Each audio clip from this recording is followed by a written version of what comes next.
Rahul, you can unmute yourself. You have to press the unmute button. Just a second. Let me. Yeah. Can you hear me now? Yes, I can hear you. How are you? What is this new look about, Rahul? It's just it's a little cold where I am right now. That's the reason why it is jacket. Where are you now? Are you in Dubai? I am in London. You're in London. Oh, wow. Amazing. Okay. Is there another exhibition right now? Oh, okay. It's going to be difficult to hear. I'm so grateful that you found some little time for all of us to come here for my community here. So we have a bunch of people here who are watching us at the moment. Some people are from the school, some people are my new students, all of them aspiring artists. And a little bit about me, I think we met in Dubai. I am India's first art business coach, and I'm helping this upcoming artist to understand the marketing, branding, etc. Over to you, Rahul. How would you introduce yourself to this beautiful community? Thanks, Rashmi. First of all, thanks for having me on your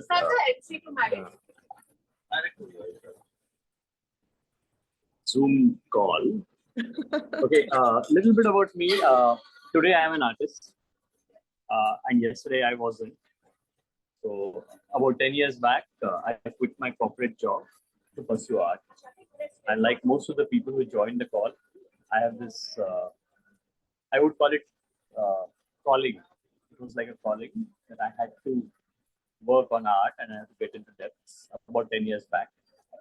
That's when I was in a corporate job. I was a brand manager and an innovation person in India, one of India's large conglomerates. Why did I quit? Because I heard the call, like a lot of us. And the journey has been terrific, actually. Last 10 years have been extremely rewarding, both monetarily as well as from the point of view of satisfaction. I think this kind of work is able to nourish your soul like few others. So I would like to say welcome to on the journey and let's enjoy it. Awesome. Okay, so yeah, that is it. That is where I, was so like when I entered Rahul's exhibition area, I was still. Okay, so all of you, little context of how I met Rahul, and oh wow, that sounds like how I met Rahul. Rahul is like it should be a series of how I met Rahul. Okay, so well, he was dressed all black and black, and all his paintings were all on silk white and some shades. Okay, and I went into the deep silence when I entered into his exhibition area. And I think for 5-10 minutes, I just didn't talk nothing. And I was just grasping, and I was going behind, I was going inside. I was like, okay, now I need to know, Rahul, what is going on in your head? And then we spoke, and finally, I'm so glad that he's here for an interview. Well, so I wanted to ask you a couple of questions, not taking too much of your time here. Rahul, I wanted to ask you that when that calling happened, I am in Rishikesh at the moment, by the way. So I think my initiation or my calling started from Rishikesh in 2016 when I was looking for answers between science and spirituality. How is your art like? Is it inspired by traveling? Is it inspired by meditation? What is that habit or activity that inspires you to create that dreamy paintings? So I would say that I do not need a stimulus for my work. It's pretty much a routine, like getting into an office and working. But it is a continuous maybe exploration or quest that I would say the objective being that it has to take me closer to myself. And there's nothing more beyond that. Lovely. How do I qualify it? if the work, and when you make the work, you may not know, but once the work is ready and when you put it up in front of yourself, uh, you are not able to fathom the work. The work has an unconscious connection with you without being able to explain why, but you're moved by the work. And I think probably you had the same experience when you walked into the space. Yeah. So, about 10 years back when I quit, my understanding of art was a pretty picture on the wall. So, that is when I had the opportunity to travel. And I happened to go to Paris to Musée l'Orangerie. And in that museum, there are these paintings by Monet, very large works, almost like beautiful 7 feet by whatever, or 10, 20 feet long murals. I didn't know Monet. I did not know what he painted. I did not know. I just knew that this is a museum that I'm getting into. There was an oval-shaped space in which there were 3 Monets put up. And I went close to the canvas. I saw the strokes. The strokes, if you have seen Monet, you'll realize that the strokes are not defined. While he's painting something that is in the nature, the water lilies and the lake, there is nothing that tells you that these are water lilies and the lake. So I went close to the canvas and I saw all of that. And then I stood in the middle of that room. And suddenly it got me. I started getting goosebumps. I felt as if I was standing in the middle of a lake. And I just couldn't, like, it was an artwork which was not visual. It had a clear-cut sensory feeling that it was delivering for me. I realized that art need not actually be limited by the visual space. What you make on canvas or on a piece of silk or a piece of paper is a stimulus. It's the key that opens your mind.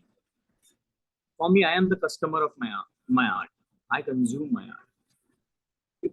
If it moves me, then it's a successful piece. And if it doesn't, then it goes in the trash. So I don't go out and ask anybody how my art is. Lovely. I never ask that question. And I would say that I also understand that I may not understand what my art is. Okay. There's a limitation because you are trying to push the boundaries of your own perception. You're trying to expand yourself and create from there. So you may not always understand what you're making. As long as it feels something that's true to yourself, as long as the process is authentic, I think that we have our piece achieved. Awesome. So somebody here, Rahul, wants to see the artwork. I'm going to share your website, Sachi Art, for other people to get inspired, because I think they're not getting the context of what I have felt, when I saw those artworks in real. Of course, the real art is going to be different. The real art is going to feel so much different, guys. But I'm going to show you the pictures here. This is Rahul's artworks, and I think Rahul, you can also go on to rahulinanda.com. That's there you have the updated artworks. Yeah, they're the latest silk ones are not there. Okay. Rahul Inamdar. Okay, when I search first one. Yeah, that's first one. Okay, all right. So this is, yeah.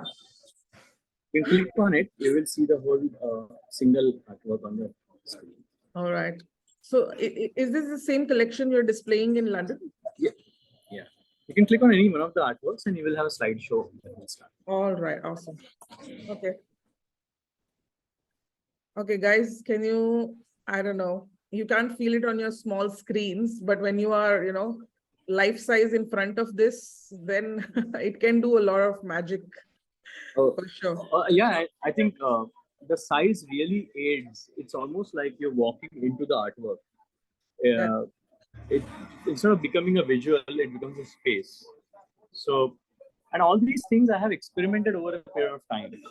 About 4-5 years back, I painted a very large work just to understand what it does to me physically. Yeah. And I think as an artist, we must explore the media, the sizes, also the tools that we use. But the objective needs to be to go closer to yourself. See, True. all of us have paints available. All of us have brushes available. All the tools available. So basically, there is a problem of plenty. How do you choose which one is Yeah. yours? Right? For example, this artwork that you see on the screen, which is the color that I've used here? Yeah. Anybody here in Please, the chat box, please oh, guess. sorry, I'm sorry. Can you hear me? Yes, all of us can hear you, Rahul. Oh, Guys, do you want to guess what material it is? Because it'll be interesting to see what do you think it is.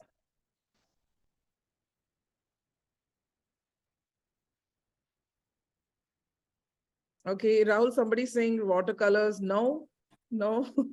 Okay, keep guessing, guys. we'll just wait. Yeah. Acrylic, ink. Okay, now I'm answering. Yeah, go for it. It's oil paints. Yeah. Oil. Yeah, Gina, you're correct. It's This oil on canvas. These guys have read about you. I've asked them to study and come. It's oil Nice. on canvas. This is oil on canvas, guys. Can you like ever imagine oil like this? So the idea is that what comes in a tube and what gets applied or how it shows on your canvas, the distance between these 2 points is where your craft lies. We need to understand what we are after. So, for example, in the works after pandemic, I've been very keen to uh, actually in pandemic it hit me that we are not in control of our lives. And what also hit me is that we feel that we are in control, or we always try to have that illusion of control. And when it came to my works, I had not given up control. So I said, for me to make my works closer to truth, I let go of the control that we have, of how I want to compose an artwork, or what colors I want to achieve, and let it kind of flow on the canvas. It's not fluid art. Yeah. There is a lot of intent in the work. However, I changed my role from being somebody who is directing the canvas to being somebody who is working with the canvas. And that Lovely. role shift is because I realized that I am almost nobody. The picture comes into being, and I need to be present when it comes into being, and that's my role. So the moment Wow. I redefined my role, the way the colors show change, the way that I perceive colors change, Oh the my way God. I would wait on the canvas change, because you have to give the canvas the autonomy for it to build the work. So and when I'm talking like this sounds a little poetic, but there is a lot of science in it. You are For a example, poet.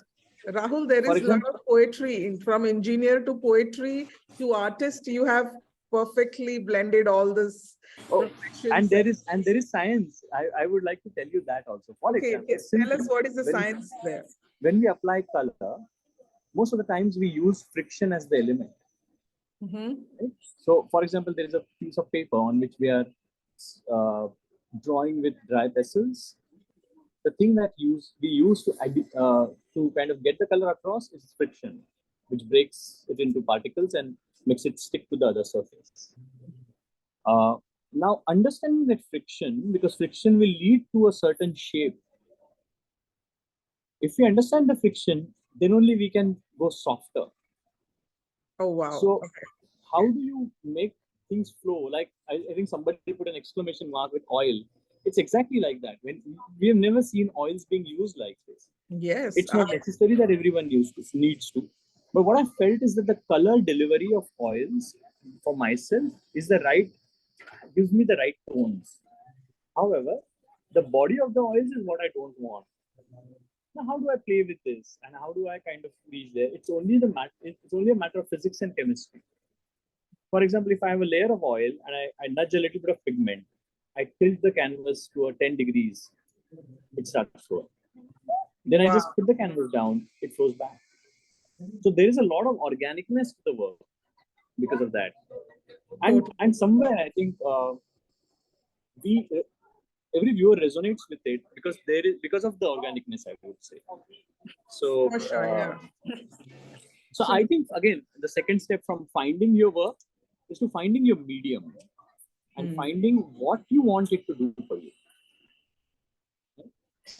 It has taken me 10 years to kind of just start getting into this. So it's not something that is quick fix. It's not something that comes like a lot of times we get influenced by forms. This is how it looks, and this is how I want my work to look. I would like you to consider this. The form is at the level that you can see. At the core, there is an essence to that form. The form is an output from that essence. So if you're able to reach down to the essence, forms will keep coming more and more, and you will become free. But you get the essence and you purify yourself there. See, now you see the work. Here, there is a roller mask. You can see a lot of roller masks, and you can see this is a 2017 work of mine. And it's taken me some time for me to reach from here to the new work. yeah, totally. However, I can see if I would have, huge difference. yeah, if I would have said that this is my form and this is my style and I'm going to stick to it because this is how people are going to know me, then it's a very different journey. What happens is we as artists are living a journey of 50 years, right? Next 50 years we'll be working. Do we want to work on a single form and perfect it? And some people could have perfection as their goal. And some people could have exploration as their goal and they go in listening to themselves. One must choose their own space. If the choice is not clear, you can wait till the choice becomes clear. So I would say have patience there. But once you realize, and instead of relying on somebody else's voice, but once you realize that your work has reached a place which moves you, start showing your work. You don't know, it will take you places. So when you talk about commercialization, I think we tend to, because the cost of materials are so high, we tend to get into this, I have made it and let me show it. I think there's a step in between. You made it, just wait on it and consume it. And then if it still talks to you, then start showing it. Because the chances are that it's talking to you, which means it could be talking to a lot of viewers. So your conversion could actually be much better when you start investing behind your work. That's a very good tip. Everyone here, I think that is what Rahul is trying to say, that you take a pause. You take a pause in between and then see if the canvas is talking back to you. And then you see, there's this question that comes to me, Rahul, always, and you have answered it very correctly, that, when it moves you, it can move others. And you can only decide that once you take a pause, like say 5-6 days, and you keep the canvas right in front of you. And then maybe the canvas can demand some more work, or the canvas would say, okay, I'm done. And yeah, that's what Canvas does say very clearly that I'm done. So I think you have to start listening to it. That's the most vague and most clear answer I can give you at the same time. Exactly. So when you did the first exhibition international, how was your experience? And getting associated with the gallery, what are some benefits? Because these are very, like aspiring beginner artists, and all of them are planning to do one. I mean, maybe next year I might bring some of them to Dubai and we can catch up again. So I was thinking of you giving some tips to them. Then what's the first time as an international exhibitor you should keep in mind, and how you should do it? So I see it like this. I hope you have done some exhibitions before you go international. The reason being that international exhibitions will take a lot more investment from you. So fine-tuning your mix, which means fine-tuning what you talk about your art, fine-tuning how you price your art, fine-tuning how your art looks and is presented. Those things can happen at a fair or at an art fair that is local to you. So that is the first part. Second part is, if you've already done it and you're moving international, one thing you need to understand is there an audience in that country for your work? For example, if I put up my work in, say, Mumbai or Delhi, how many people are going to come in? I think one of the galleries that I'd interacted with in New York, he's from Netherlands, and he told me a very interesting thing. He's like, he's a gallerist, so obviously he's trying to sell his works, and he's like, my thumb rule is 1 in 1,000 people buys a work from me. Totally. I know what kind of profile it is. So I know who will come and buy. Maybe the engineers, the architects, those. So these kind of minimal works are only bought by those. As long as, so I just asked the fair how many people walked in. 17,000 people walked in. Okay, have I sold 17 works? No. If yes, if yes, I repeat the fair. If no, I don't repeat the fair. Oh, so wow. Going to the fair, he as a gallery was so calculative and so clear, because he has been doing many fairs across Europe, and that's his experience. So in the initial fairs, getting success is actually hit or miss. Over a period of time, over a period of 2 to 3 fairs, people start recognizing you. They realize that you are not a fly-by-night operator. They realize the shift in your works. They realize that you're seriously there, and they start acquiring your work. So there is, but skipping, like after the first fair, you just skip it, saying, okay, sale didn't happen, so I'm not going back. That's also not a wise thing, because you kind of build your audience by going to the fair again and again. Now, so I would say be hopeful about it, and audience gives you a lot of tips. For example, you go to Korea and you display your work in a role. You start realizing that Korean audience requires you to frame the works, which means that you will have to invest a certain amount, and you will have to The invest a certain volumetric amount of shipping, time so that you get that it is a framed lot and of set money, up. right? The volumetric Well, framing, the framing and shipping is a lot of investment for sure, right? Yes, it is. Yeah, it is. Also, the other thing that I will ask you to consider is when we travel abroad for a show, there are different costs. I'm not talking about our artwork making cost. That's anyway, it's a sunk cost. We have already incurred it. Yeah. But the cost of travel, there is cost of stay, there is cost of the wall hire that we take, there's cost of maybe framing, and there's cost of like staying there in the city. Miscellaneous food and stuff. Yeah. Yeah, miscellaneous. So when you put the cost down, my thumb rule for myself is that my wall cost should at least be 50% of the total cost. Come again? It should not. My wall cost, okay, wall cost that I invest in has at least has to be 50% of the total cost that I spend on a show. Okay. It should not so happen that I just take up a small one panel of a wall and I do the entire rest of the show. Like it will take me 80% of the cost will go on food and all of that, and 20% will go on the panel. Makes sense. Our objective is to go there and present your work with a certain strength. That won't come. And using this thumb rule, you'll always end up having enough wall space for people to notice your work. Totally. Both. If you go down in terms of the investment of wall space, एक काम लगेगा, दो तीन लगेगा. Maybe you'll crowd it up because you want to maximize it. And the moment you crowd up things, people just don't. They feel that it's like walking into a train. Exactly. They want to just jump out. It's like walking into the local market. I mean, that's how I feel. That's how I feel in mostly in India Art Fest. And I just don't want to walk in and stop. Like, in World Art Dubai, I did stop at few artists, and all of them I'm bringing in here. But I mean, there were a couple of stalls where I was just like, pass. And that is what you don't, I mean, here, all of you as artists, that's what Rahul is trying to say, that maybe your investment cost of exhibiting more artworks is a little more, but at least you'll be noticed. The other thing is, your art is something of importance.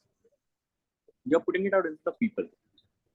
If you crowd it up, you basically are meaning is I'm selling newspapers or I'm selling magazines. Our art needs to have a value of a treasure, which means For example, if you buy an expensive ring, it comes in a box that is very plush. It makes you feel, it adds to the feeling that of the expensiveness of the ring. So this Package. packaging or this spacing around is extremely critical.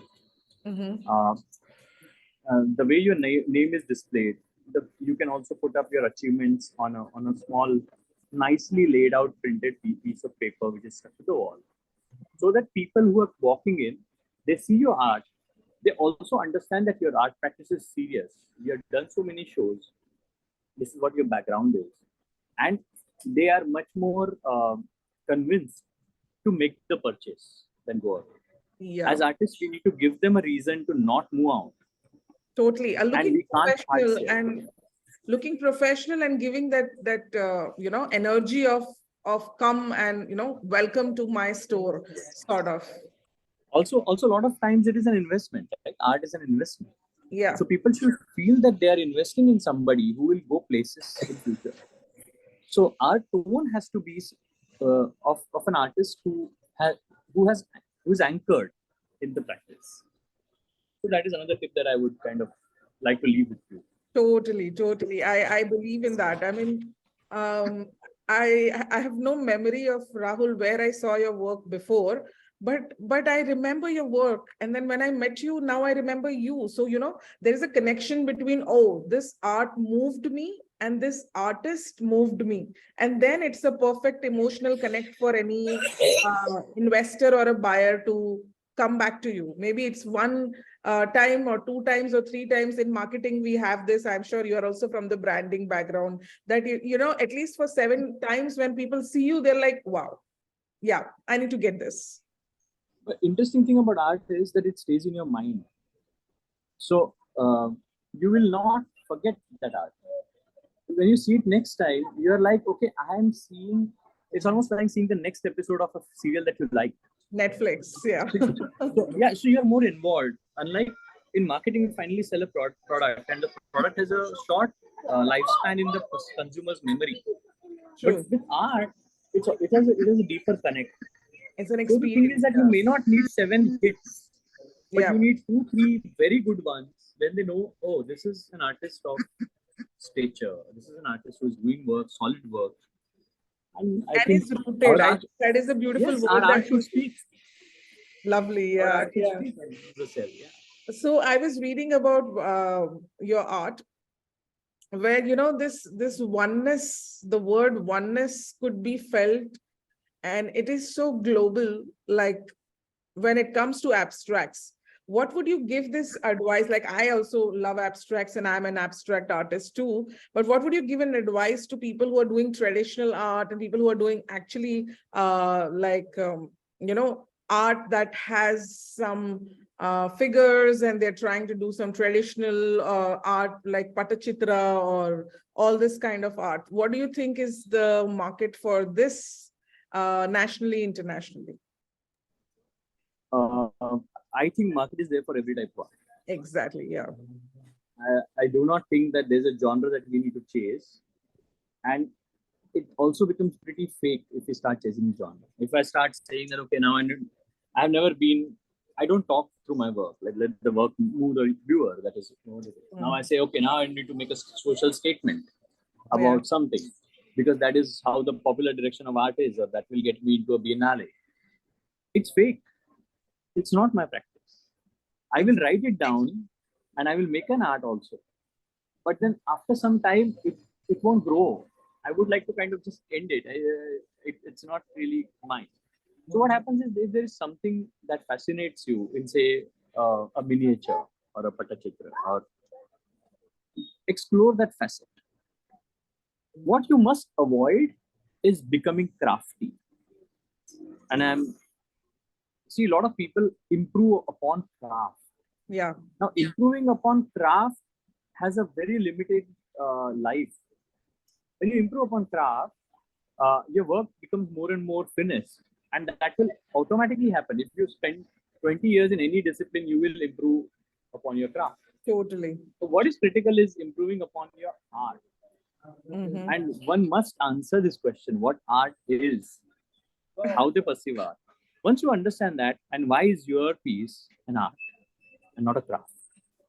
Once you get that answer, then stick to that answer and check whether each of them is a piece of art or is a piece of craft. I am not, and initially when we begin, again, I explained about form and essence. I would put craft near the form. I would put art near the essence.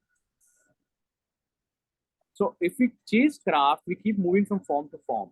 If we chase art, we are at the essence level, and we produce something that is I think beyond us, and we tap into it. Totally. I had said this in the community before that, okay, before I again repeat that, already Rahul has said what art is for him, essence. I want to know from all of you, whatever practice you are doing as an artist, put it in the chat box. What is art in one word for you? This is an amazing question. Thank you, Rahul, for bringing that up. Okay.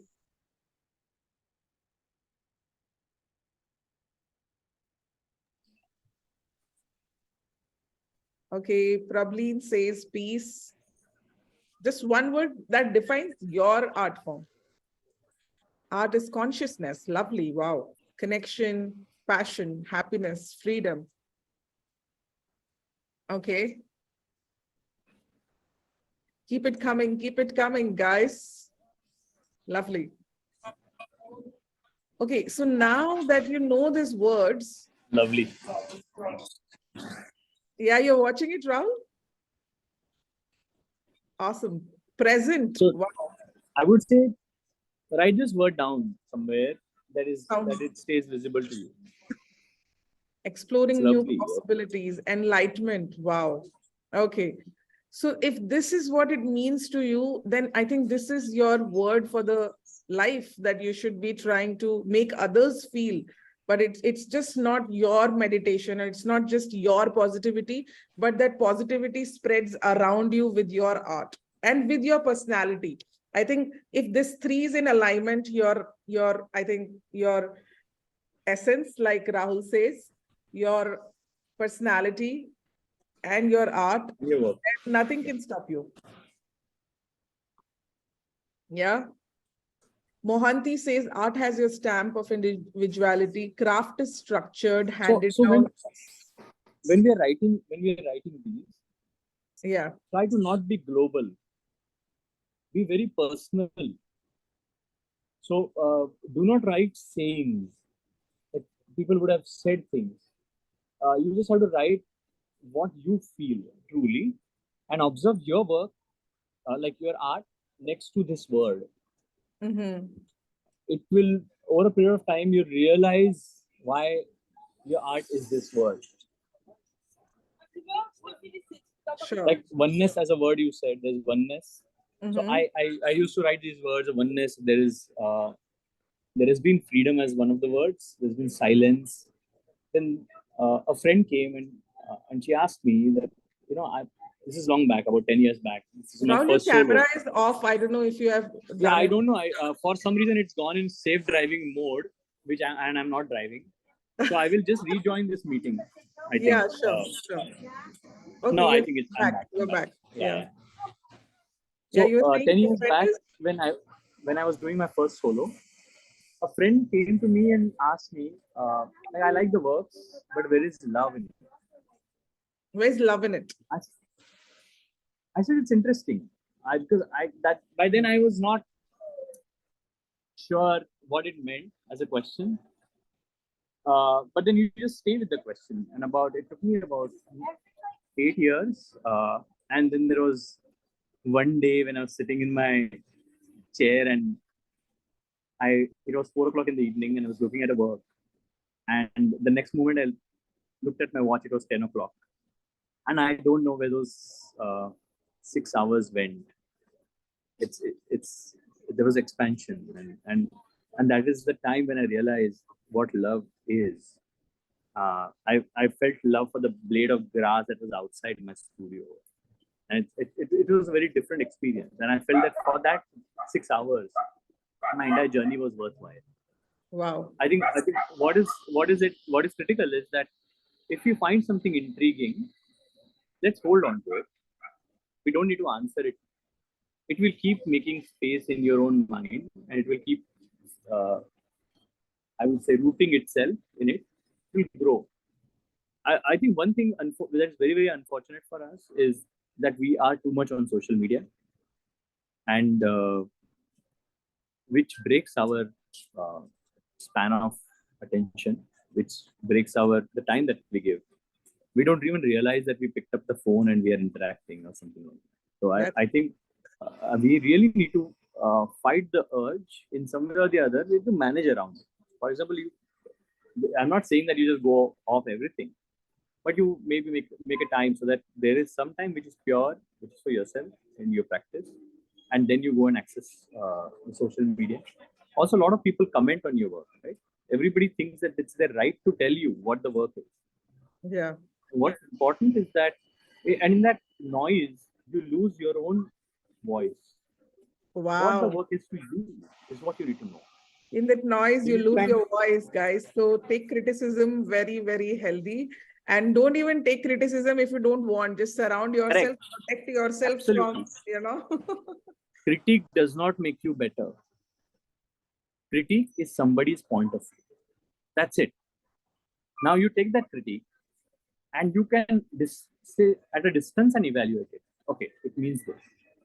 You may even say that I do not agree with it, or I agree with it, and you proceed with it. Some of it will still go in, some of it will not. But that's the way of looking at it. Don't get bogged down by it, don't get elated by it. I will tell you a simple example. You show me a work and I refuse to comment on anybody's work. It just does not make any sense because we are always in a process. So you show me your work and say, Rahul, tell me, how do you like my work? I will say, हाँ ये अच्छा है लेकिन इसमें ना colour आपने सही नहीं किया है. हाँ. Okay, so that's one negative criticism. So you start thinking about it and say, Rahul ने बोला अच्छा नहीं है, so I will need to take an action on it. Other thing is, I say, wow, what a work!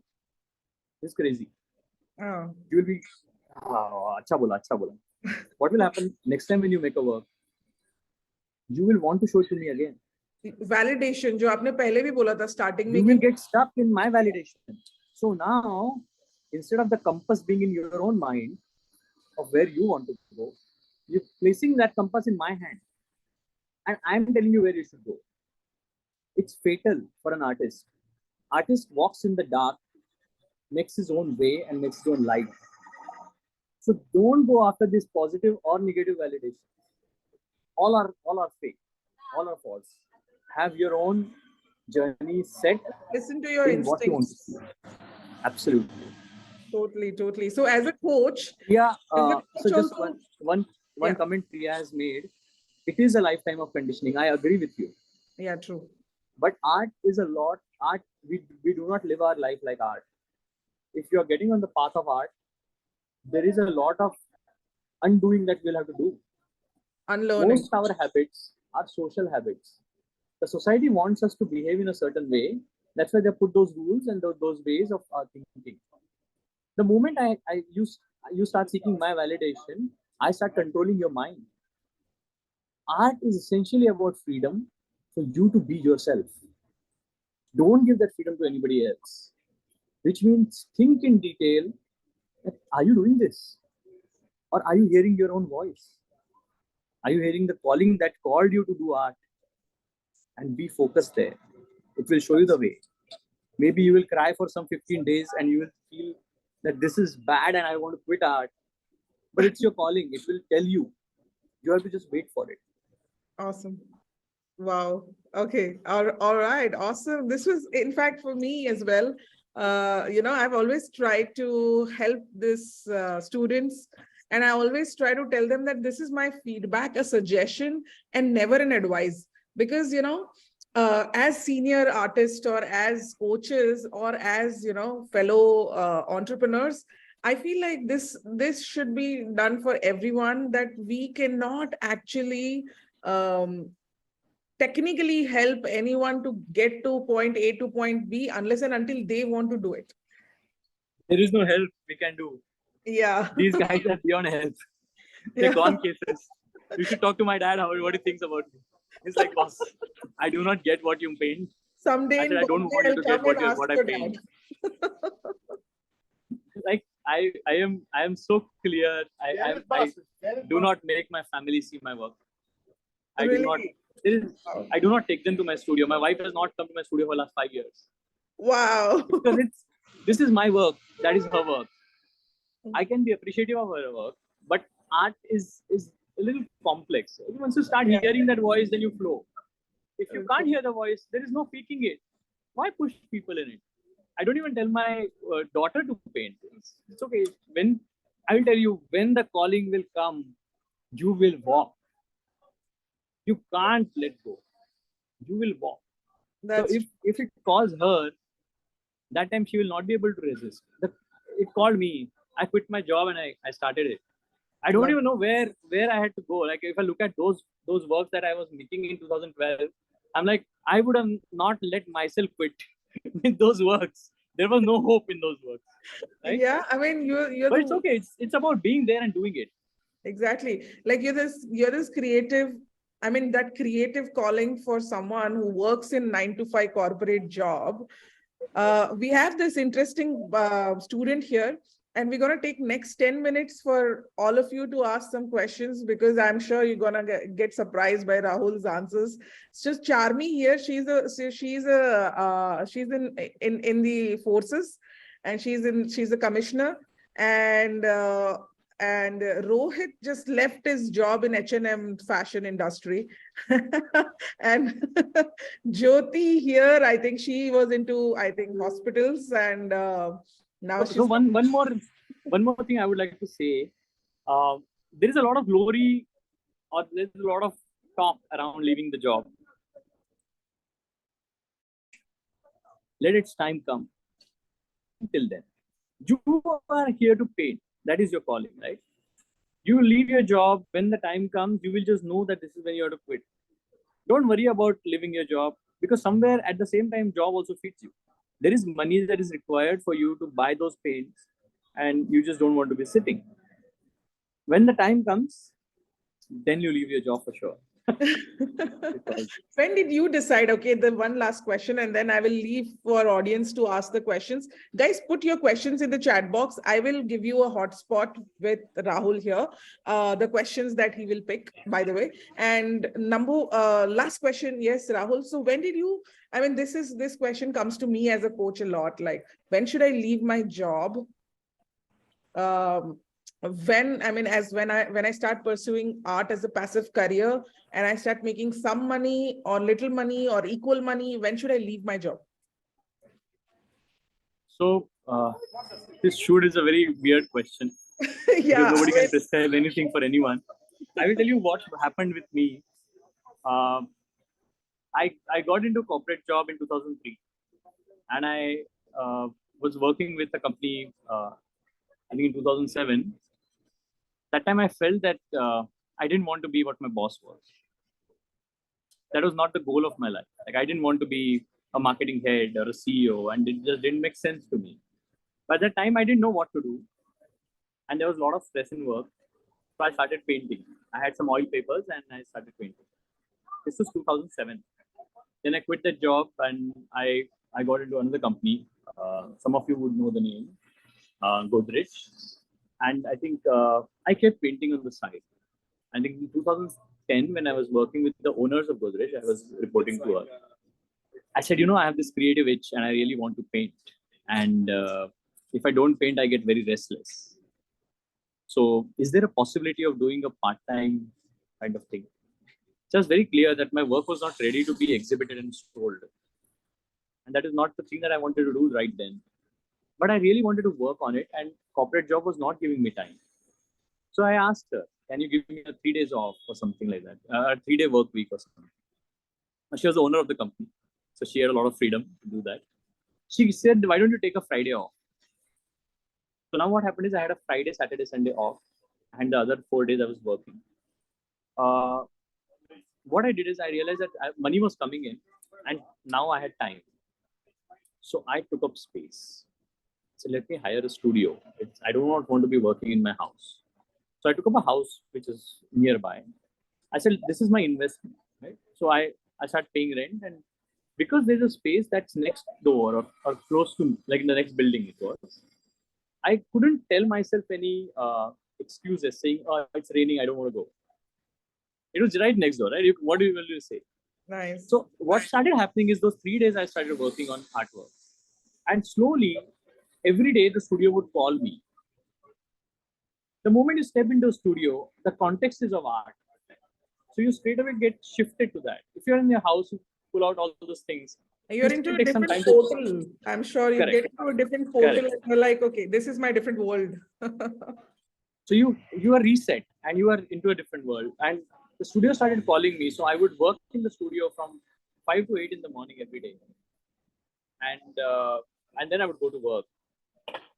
And what happened is that I was not selling, but it didn't matter because something was. This continued till 2012. In 2012, my four projects came to an end, and I was standing in the launch conference of the last project, and I heard a voice saying, "Your work is done. Now you go." Next day morning, I sent a mail to my boss saying that I have enough money to last me 2 years, and I don't want to die with regrets. So I would like to quit right now. She wrote back very nicely. She said that whenever you decide to kind of join corporate world, please give us a call. We would want to be your employer again. Wow. And then after that, she came to my studio and she offered me a consultancy wherein I was going. She asked me how much is the expense and stuff. I said I need about 50,000 rupees a month. So she said, "Yeah, that's why don't you do consultancy with us? Come once a week, and we'll pay you this money." Lovely. So that was amazing, right? So you have, Yeah. I think we think that the world is very straitjacketed. It is not. Yeah. Like Steve Jobs says, you nudge it a bit, you don't even know how things will move. Exactly. Yeah. Yeah. So have the Totally. faith. Don't worry. Like somebody was, I think there are a couple of questions that have come. Like I have this phobia that I rely completely on art for finances. I might lose my creative calling. Okay. Uh, So that's Charmi here. Charmi, welcome. This is Charmi Rahul, and she is also from Gujarat. Yeah. yeah, so I also had that phobia that if I start making works, it will almost become a production line, and I will start beautiful looking pictures matching the curtains of people's houses, and it will not remain what I want it to remain. It is possible, I would not deny it, but the final choice is in your own mind. It's possible that you may do a commission, but where do you stop is the question. Where do you pause is the question. So I, I think I think it's quite a realistic question that it will take away your freedom if money depends on it. But I have also seen that uh, if you are very clear about your work and your work is special, then even the buyers tend to give you that space. They tend to kind of they will say, okay, I want a commission of this particular size, and you can say that I do agree that you need a certain size because it has to fit your house, but I will not make it as per your expectation. You cannot tell me that either lal lagao, orange lagao, green lagao. Yeah. Totally. How do you price your art? I think a couple of people have asked this question. Okay. When I began, I priced it at 5,000 rupees a square foot. It was the simplest way because every artwork size is different. It gets very difficult to remember the prices. Also, as you go along your journey, your prices will go on increasing. So I find it very convenient to put it at a per square foot price. It's an obscene practice. The moment you say it, your buyers will feel you're selling some commodities. So you don't necessarily need to say a per square foot price to the buyer, but that is how I would put it at 5,000 rupees a square foot. Over a period of Your time, it is artworks are increased. big, Rahul. So these guys are starting. So they have A4, A3 sizes also. So I think square inch, square foot is better, right? Yeah, square inch, whichever way. Like put it a unit in terms of size. Now, how much should it be? Uh, it's pretty simple. Go to a marketplace, see the works of your kind, see how Competition. they're priced, see how they're priced, put the price, and try to sell. If you don't sell, then you decide whether you want to revise the price or not. Yeah, awesome. So yeah, it's a gut feel level thing, and finally, it also happens that some people fall in love with your work, and they may kind of keep coming to your booth or your gallery saying, okay, you know that these guys want to acquire your work. There's no harm in giving the work for a little less. You want people who are in love with your work than people who want to buy it like a product, because that makes them kind of talk about it. It really helps your. They also come back. They track your practice. Overall it's good. It feels very good that there is somebody who's so sharply interested. Lovely. Rohit, do you want to ask this question? Yeah, yeah. Hi, I'm Rohit here. Yeah, I hi. was the one actually just means, left my job since the previous last 2 months. So I have been here, and it's a wonderful, wonderful experience of this community to, interact with and just share your creativity and grow. And from the artists like you, it's been very inspiring enough to, to move forward in life. So I'd like to ask that in your initial levels, how did you just manage your sales? Means, how do you just got some clients that are in regular? Was it constant? And how do you feel the difference after working so many years in art world at this moment? So the kind of work I make and the kind of movement that I have, I I have I have few regular clients who keep Okay. buying, but the buying is not like they will buy it every month, right? So Yeah, right. I just know that they will come back, and they come back. So they may just, if they buy a house, they will say, okay, give me 5 works of yours. I want to kind of acquire. Having a gallery helps here because the kind of reach that you can have in terms of acquiring clients is smaller. You will try to develop your own client library, directory, and kind of grow. The moment you have a gallery which is trying to push your work, they have a larger base to start with. Secondly, they have a lot more clients coming to them because they offer variety of works. Well, you offer one or two types of works, but the gallery will have a variety of works. So there will be a lot more footfall of clients. The chances of getting a sale is higher. Uh, I would say that is one of the things. And there are platforms which are online which also help you kind And of. the client relationship is also very important. It's like you have to be in touch with them always and sending your updates about the new works of art you do always. So So I that would say might. that it is not a sales pitch that you do with art. Okay. Uh, See, there is a certain distance that you need to keep. Okay. Why a client comes to you? Because these guys are able to earn a lot of money. But what they don't find in their work is the purity that an artist brings in. Yeah. So Right. they are not just interested in your work, they're also interested in your life and how you live your life. Now, if there is a certain authenticity that I have in my life, which is also what is bought into by the person, I start sending him brochures and updates, and it becomes very commercial. Yeah. So if I'm an artist like Andy Warhol, then commercial is a part of the game for me. If you see Andy Warhol's work, it's out there. So even if he says, "Why don't you buy my work?" It goes very naturally with his persona.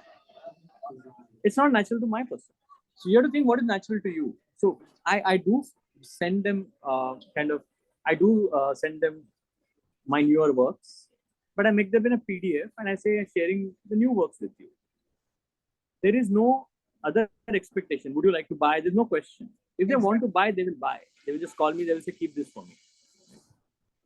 So I think everybody has to find that rhythm of sales.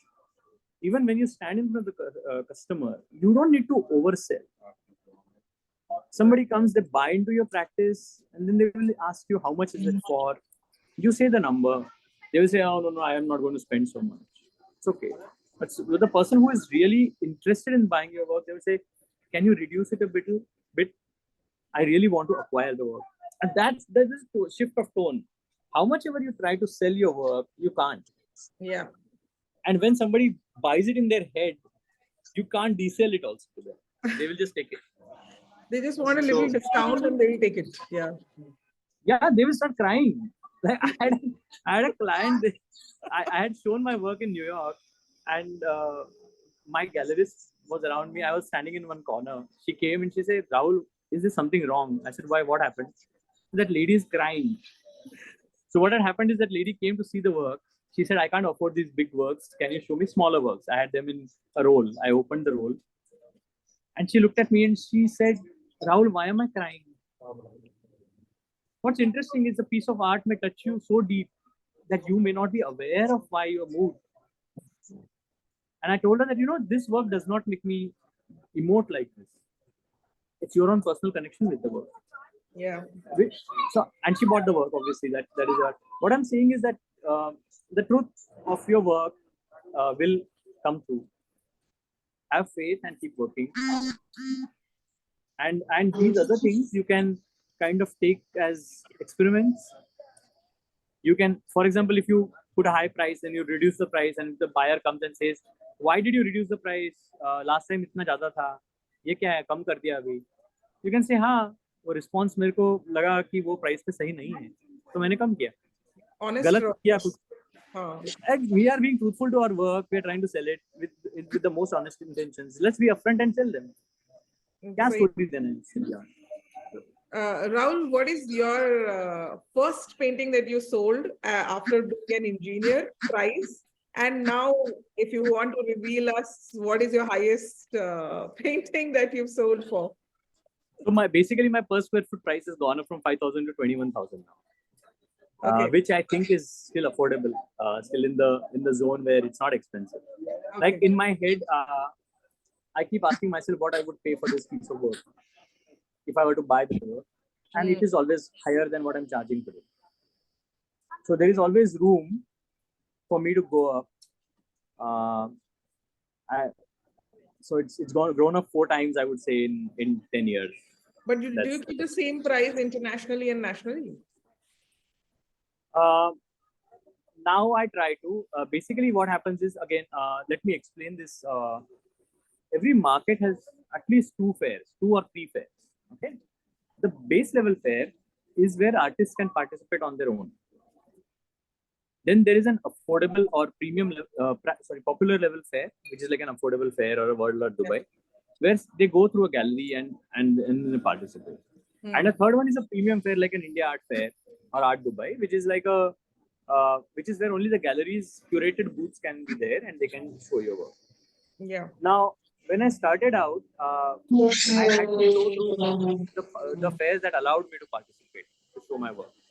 So I showed through India Art Festival till 2019. But in 2019, I got a gallery in Delhi who said that like they would want to represent my work, and they know India Art Festival anymore because they want to obviously pitch the work in a certain way. They want to show me at India Art Fair. So now it becomes a serious business. Right? So they don't want me to be selling to other galleries, through other galleries.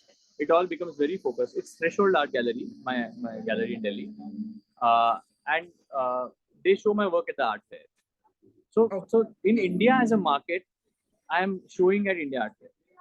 In other markets, I'm still not showing at India Art Fair. But I still need to go and approach galleries and I need to start pitching to them and see how the market responds. So it takes about 3 to 4 years for market development for you to reach the place where they start showing at a premium fair.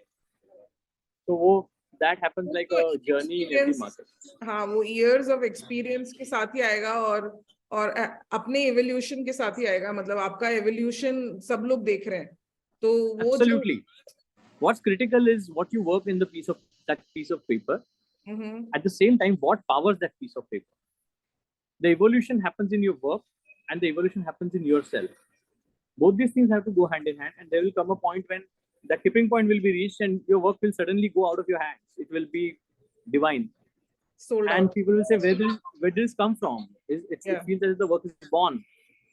And those things, and you will also not know where it came from because you're so aligned with it. There are a couple of questions about approaching galleries and making portfolios. I think initially we have a lot of our works which are different kinds, right? You have 2, 3, 4, 5 different kinds of work that we, or different kind of styles that we make work in. Over a period of time, we start gravitating towards a particular style or a particular genre or particular space of work, and we start going deeper in it. So those people who actually feel that मैं ये भी कर सकता हूँ, वो भी कर सकता हूँ, वो भी कर सकता हूँ. When you have this question, like, is it okay to have 2 styles at a time? There will come a time when it will happen as one.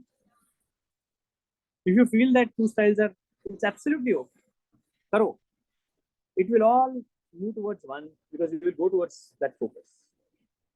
Secondly, how do you approach galleries? I feel that one must keep sending their work to galleries, and having, whenever you have a show, so whenever you have a solo show or a group show, you put together a small PDF and mail it out to galleries, and that will help you kind of reach out. Galleries are in search of newer, better works also. Yeah. So it's not that you are just going and trying to sell them something that they are not interested in. If they find that the work is good enough, they will say, okay, why don't you show me more work? Why don't I want to just kind of see more? So, but don't be a pest to the gallery. If they have reverted to you saying कि ये नहीं काम कर रहा, it doesn't work for me, one, don't take it to your heart. It doesn't work for them. It can be absolute truth. They may not be able to sell it to their audience. That is what it means. But that does not mean anything to your art. Your art is not good or bad. It doesn't fit the gallery. So you find another gallery. That is how it is. Secondly, but you have to keep approaching and you have to keep sending them at a regular interval, which could be a 6 months or a year,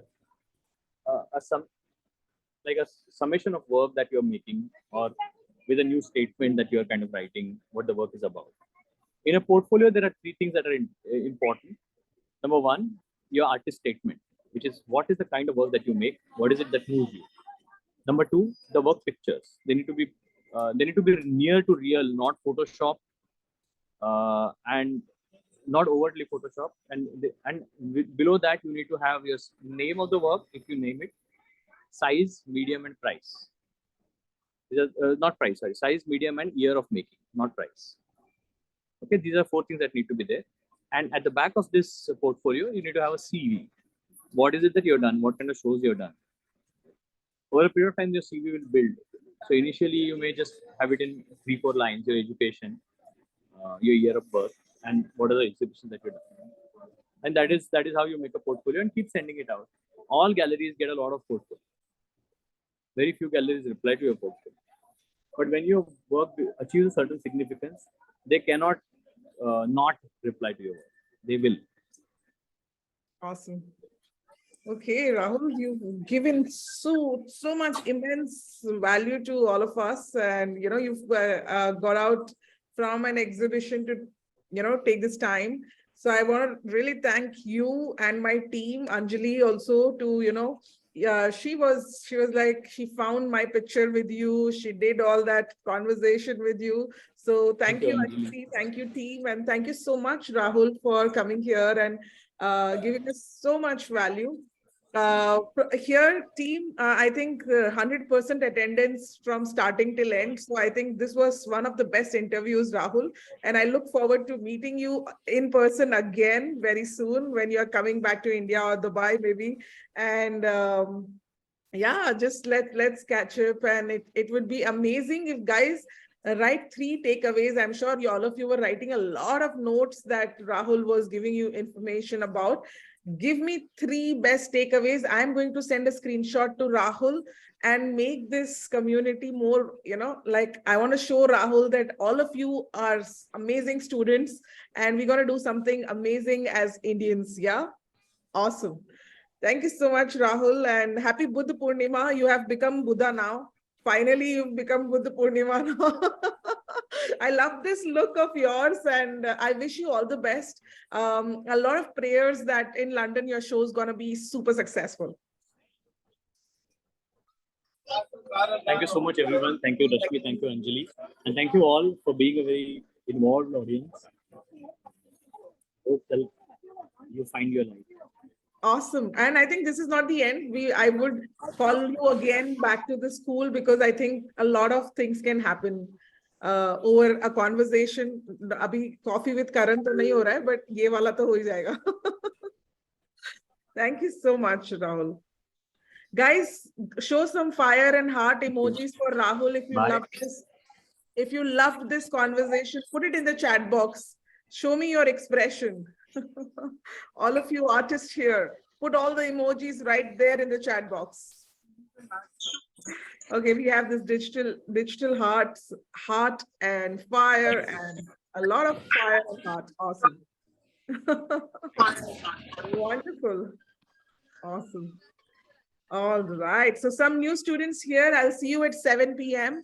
And thank you so much, my school members. See you soon. Thank you.